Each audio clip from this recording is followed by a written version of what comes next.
제가 비전 발표 5분 동안 했습니다. 일단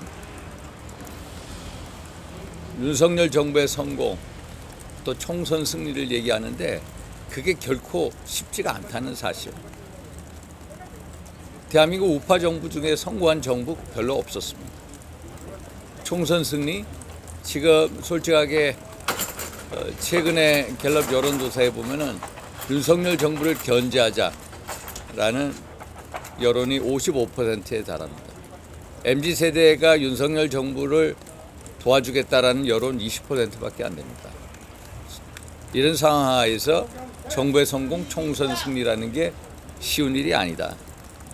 그러려면 뭘 해야 되느냐? 국민의힘의 변화 혁신이 필요하다. 변화 혁신, 저는 4가지로 얘기했습니다. 첫째, 우리 당의 고질적이고 병폐적인 뺄셈 정치의 DNA를 덧셈 정치의 DNA로 변화시키자. 과거 우리는 박근혜 대통령을 탄핵한 그런 정당입니다. 이게 바로 뺄셈 정치의 전형입니다. 결국 박근혜 대통령 탄핵을 해서 어떤 결과를 가져왔습니까? 무지막지한 문재인 정부 5년을 만들었습니다. 대한민국을 망조가 나게 만들었습니다. 그리고 저 같은 친박 공천 학살은 결국 우리 당을 망조로 만들었습니다. 우리 당 의석수 103석, 민당 거대 정당으로 만들어졌습니다. 그래서 뺄셈 정치의 폐, 이것을 반드시 역사의 교훈에서 느껴야 한다. 느끼지 않으면 우리는 또 실패한다. 우리는 죽으나 사나 원팀으로 뭉치자. 이게 가장 중요한 거예요. 그리고 두 번째로 우리는 너무나도 이익 집단의 모습을 보여주고 있다. 이익 집단이 아닌 정말로 자유민주주의 우파 이념에 투철한 정당으로 거듭나자. 그래서 여의도 연구원을 전면 개편해서 당대 최고 이론가 전략가를 영입을 하고, 그리고 우리 국민의힘의 이념적 좌표를 찍고, 또 우리 국민의힘 정책들에 대한 이념적 토대를 만들고, 또 당원들에 대한 이념 교육을 시켜야 합니다. 셋째, 우리 국민의힘을 최고의 서비스 정당으로 만들자. 24시간 불이 꺼지지 않는 중앙당 민원국을 개설을 하고, 또 국민의힘 신고센터를 만들고, 한 달에 한 번 정도 거리 청소에 나가서 봉사활동을 하는 등 최고의 봉사단체, 최고의 서비스 정당이 돼야 민주당과의 지지율의 초격차를 유지할 수가 있다. 네 번째, 당원이 진짜 주인 되는 정당을 만들겠다는 겁니다. 당원이 진짜 주인이냐? 당원이 진짜 주인이 아닌 정당입니다. 당원이 진짜 주인이 되기 위해서는 책임 당원들의 의사로 당협위원장의 지위를 박탈할 수 있는 당원 소환제를 실시해야 된다. 그리고 당대표 직속 하에 신문고 제도를 만들어서 수황당이나 지구당의 공천, 비리 같은 비사실이 있으면 바로 대표에게 얘기할 수 있는 소통 창구를 만들자. 이런 4가지의 큰 틀의 변화 혁신이 있어야만 국민의힘이 바로 설 수 있다. 그래야 윤석열 정부를 성공시키고 총선 승리가 가능해진다라는 말씀입니다. 사실 우리 국민의힘은 전국 정당이 아닙니다. 한마디로 영랑당입니다. 왜냐? 수도권에 전혀 의석이 없습니다. 거의 없습니다. 수도권 총 의석수가 121개입니다. 그중에 서울 49개 의석 중에 우리 국민의힘은 지난 총선에서 8개 의석을 확보를 했고요. 경기도 59개 의석 중에 딱 7개 의석을 확보했고, 인천 13개 중 1개 의석을 확보했습니다. 저 부서서 한 석을 덧붙여서 17석입니다. 총 서울, 경기, 인천 121개 의석수 중에 17석밖에 없는 초라한 정당이 바로 우리 국민의힘입니다. 결국 나머지는 다 민당에 가 있다. 그럼 민당의 이러한 수적인 우세가, 압도적인 수적인 우세가 윤석열 정부의 성공을 가로막고 있다. 그러면 우리는 어떻게 해야 되느냐? 수도권에 대해 약진이 필요하다. 수도권 선거를 이끌 견인할 최고의 전략가, 선봉장이 누구냐? 바로 윤상현이다라는 말씀을 드렸습니다. 사실 저는 연고 없는 인천에 가서 낙선도 해보고 공천 탈락도 수차례 해보고 2016년, 2020년 무소속으로 연거푸 살아왔습니다. 저처럼 수도권에서 처절한 정치 인생을 살아온 사람이 없습니다. 우리 국민의힘 저 같은 사람 한 사람도 없습니다. 그런데 민당 지도부를 보십시오. 이재명 당 대표를 비롯한 최고위원 전원, 또 박홍근 원내대표를 비롯한 원내 지도부 전원이 전부 다 수도권 의원입니다. 한 명도 비수도권 의원이 없습니다. 왜 이렇게 합니까? 수도권에다가 전략적 포석을 둔 겁니다. 그럼 이 전략적 포석에 대해서 우리는 어떻게 해야 됩니까? 맨날 영남당에 머물러 있어야 됩니까? 아니죠. 낙동강에 있는 민당가의 전설을 수도권 한강으로 진격시키자. 거기에 바로 윤상현이 있다라는 거. 그래서 그 싸움을 할 수 있는 수도권의 싸움에 능한 장수가 누구냐? 윤상현이 그걸 하겠다라는 겁니다. 그래서 우리 당이 뭉치자. 제가 마지막으로 어벤져스에 나오는 그 어셈블이라는 그 영화의 한 장면을 보여줬습니다. 그게 뭐냐면 영화 어벤져스에 보면 캡틴 아메리카가 흩어져 있는 히어로들 모으는 장면입니다. 그래서 전부 모아가지고 빌런들하고 싸우죠.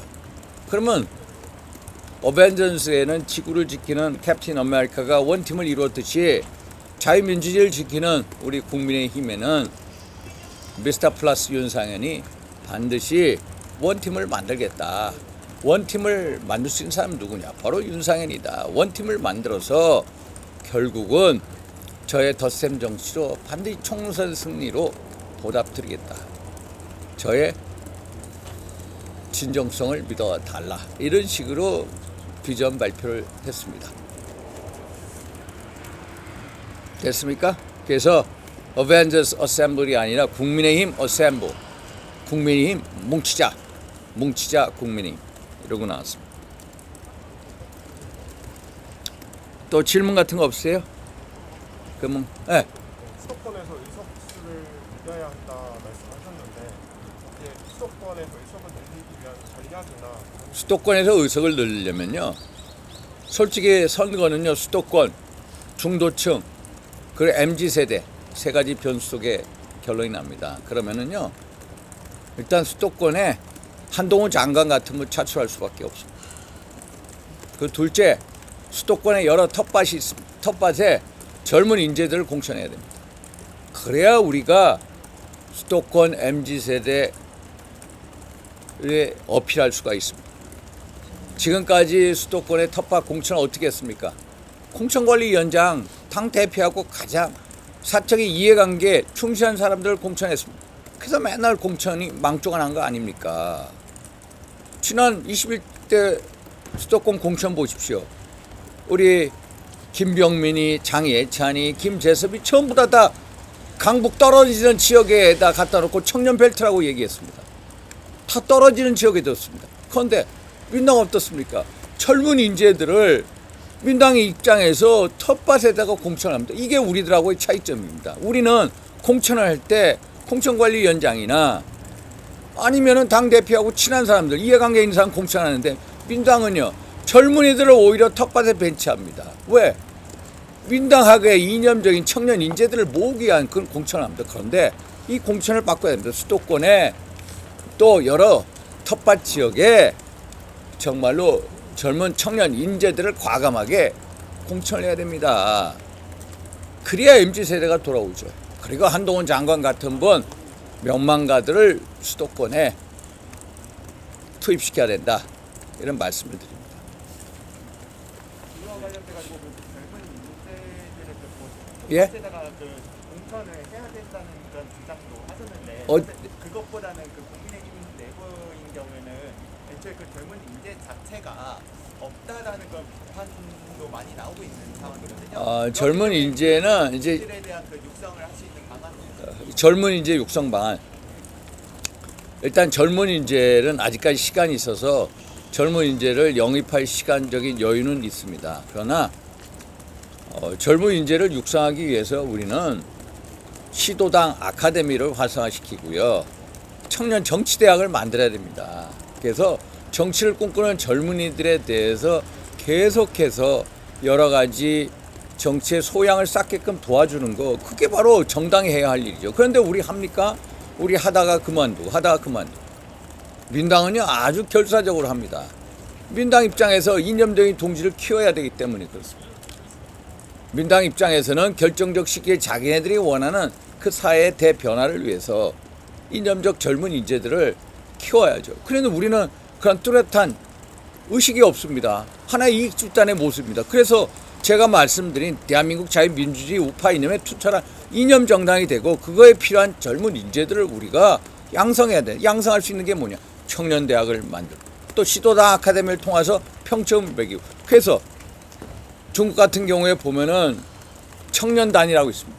젊은 시절부터 공산당에 들어가서 거기서 교육을 시킵니다. 청년단. 우리도 그런 어떤 청년대학이라든지 시도당 아카데미를 통해서 청년 인재들을 평상시에 교육시키는 또 양성하는 제도를 활성화시켜야 된다. 그리고 또 하나 공직선거법 47조 사항에 보면은 그 정당은 지역구 공천할 경우에 여성의 비율을 30% 하도록 노력해야 한다라는 규정이, 물론 강제 규정 아닙니다. 그런 규정 때문에 여성 그 인재들의 발굴이 계속 높아지고 있습니다.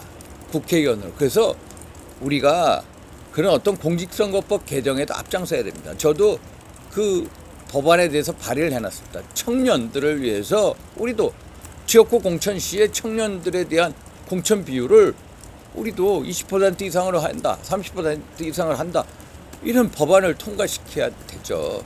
그래야 우리 국민의힘 젊은 세대가 떠나간 국민의힘에 우리가 다시 사람들을 모아올 거 아닙니까? 됐습니까? 네.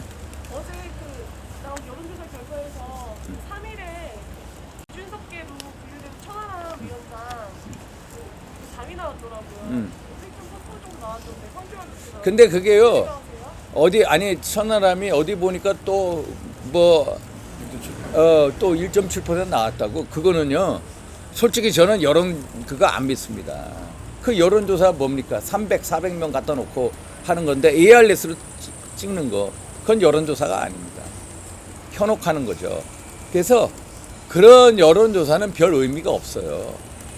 책임당원들이 뽑는 거잖아요. 그러니까 우리가 ALS 여론조사 하면요, 어떻게 하는지 아세요? 우리 당원들은요, 맨날 지구당에 가면 이런 얘기 합니다. 아, 우리들은 맨날 끊어요. 그 끊는다는 말이 뭐냐면은, 나이를 찍으십시오 하면 60대면 60, 50대면 50죠. 딱 60이 뛰면 딱 끊어져요. 어떻게 하는지 아세요? 우리 60대 당원들이요, 3을 눌러요. 그래야 여론조사 들어가요. 그게 ARS의 맹점이에요. 그래서 ARS 300~400명에 별 의미가 없다라는 말씀입니다. 그래서 어디는 높고 어디는 낮고 천하람. 저는 천하람을 아주 좋아하는 청년 인재로 봅니다. 우리 하람이를 내가 아주 이뻐하고 좋아합니다. 그래서 천하람 같은 인재가 무럭무럭 커야죠. 우리 당의 변화와 혁신을 깨할 사람이 누구입니까? 초선의원들 연판장 돌려가지고 한 사람 정치적 린치가 하는 그 초선의원들 보고 뭘 느낍니까? 저런 청년 인재들 키워나가야죠. 안 그렇습니까? 그래서 저는 천하람을 응원을 합니다. 됐습니까? 예. 예. 그 지금 정책과 뭐 관련해가지고 계속 얘기를 해주시고 있는데 사실 전당대회도 그 부분을 좀 많이 논의를 했으면 좋겠다는 게 의원님의 생각이시잖아요. 예. 근데 뭐 지금 색깔론도 나오고 있고 그 정책 외에 다른 부분에 대해서 서로를 향한 내정책도 좀 강화해야 되고 있는데 이 부분에 대해서 어떻게 생각을 하세요? 그러니까 이게 우리가 정당의 모습을 가는 게 맞고, 전당대회라는 게 하나의 축제가 돼야 됩니다. 결국 축제가 되기 위해서는 어떤 선의의 경쟁을 하고, 선의의 경쟁 속에 자기의 비전과 정책을 제시해야 되는데, 지금 뭐 네거티브가 심한 게 사실이고요. 그래서 그거는 선관위가 아니면 비대위가 나서야 할 문제다, 이런 말씀을 드립니다. 됐죠? 가겠습니다. 감사합니다.